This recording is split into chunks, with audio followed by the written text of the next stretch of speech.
รายงานการประเมินวันที่16มีนาคม2558ครับวันนี้มีเคสประเมินทั้งหมด2เคสนะครับเป็นโค้ดที่2818เป็นทาวน์เฮาส์2ชั้นครับหมู่บ้านพงเพชรวิลล่า3ครับบางตลาดปากเกร็ดนนทบุรีนะครับเจ้าทรัพย์ตัวนี้เป็นทาวน์เฮาส์2ชั้นครับเนื้อที่ทั้งหมด25ตารางวาครับส่วนแปลงเปรียบเทียบจะเป็นทาวน์เฮาส์2ชั้นในโครงการเดียวกันกับ5แปลงอันนี้เป็นแผนที่นะครับโครงการจะอยู่ตรงประมาณตรงจุดนี้ครับจะอยู่ติดกับติดกับเอ่อถนนตรงนี้จะเป็นถนนตรงนี้น่าจะเป็นถนนเรียบคลองนะตรงนี้เป็นถนนเรียบคลองประปาครับจะอยู่เยื้องกับการประปานครหลวงนะตัวรูปทรัพย์ยังไม่มีนะครับแปลงเปรียบเทียบ B ครับแปลงแรกเนื้อที่27ตารางวาครับราคาเสนอขาย1,800,000 บาทครับแปลงเปรียบเทียบ C ครับแปลงนี้เนื้อที่28ตารางวาครับราคาเสนอขาย2,690,000 บาทครับ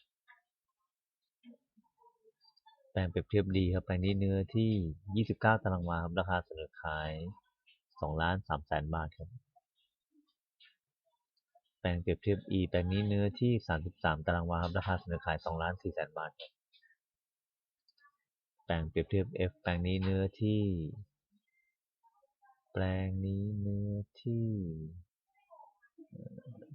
แปลงนี้เนื้อที่27ตารางวาครับราคาเสนอขาย1,900,000 บาทครับ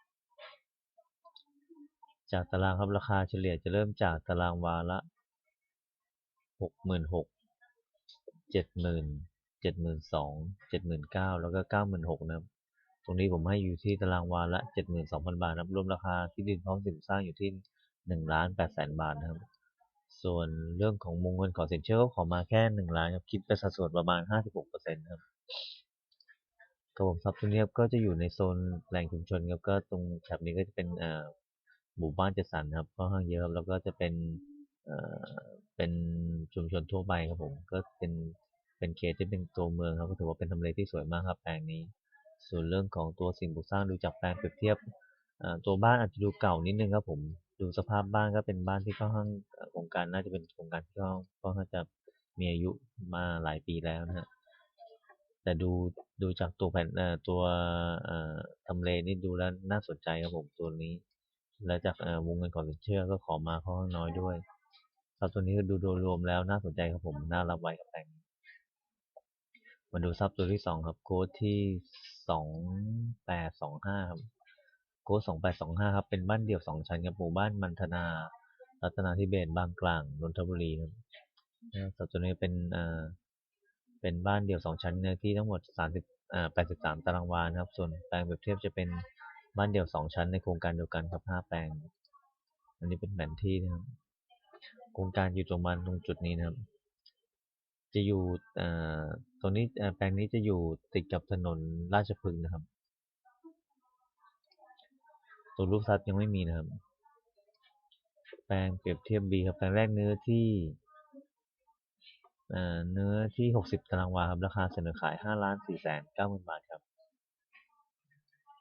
แปลงเปรียบเทียบ C ครับแปลงนี้เนื้อที่57.3ตารางวาครับราคาเสนอขาย5,000,000 บาทครับแปลงเปรียบเทียบ D ครับแปลงนี้เนื้อที่58.7ตารางวาครับราคาเสนอขาย แปลงนี้ราคาเสนอขายแปลงเปรียบเทียบดีแปลงนี้ราคาเสนอขาย5,450,000ครับแปลงเปรียบเทียบ E แปลงนี้เนื้อที่63.8ตารางวาครับราคาเสนอขาย5,950,000 บาทครับแปลงเปรียบเทียบ F แปลงนี้เนื้อที่58ตารางวาครับราคาเสนอขาย6,200,000ครับจากตารางครับราคาเฉลี่ยจะเริ่มจากตารางวาละ87,000 91,000โทษครับ87,000 91,000 92,000 93,000แล้วก็100,000ตัวนี้ผมให้ที่ตารางวาละ79,000นะครับรวมราคาที่ดินพร้อมสิ่งปลูกสร้างอยู่ที่6,557,000ครับส่วนยอดวงเงินขอสินเชื่อก็ขอมา4,000,000ครับคิดเป็นสัดส่วนประมาณ61%ครับ กับผมทรัพย์ตัวนี้ครับก็จะอยู่ออกไป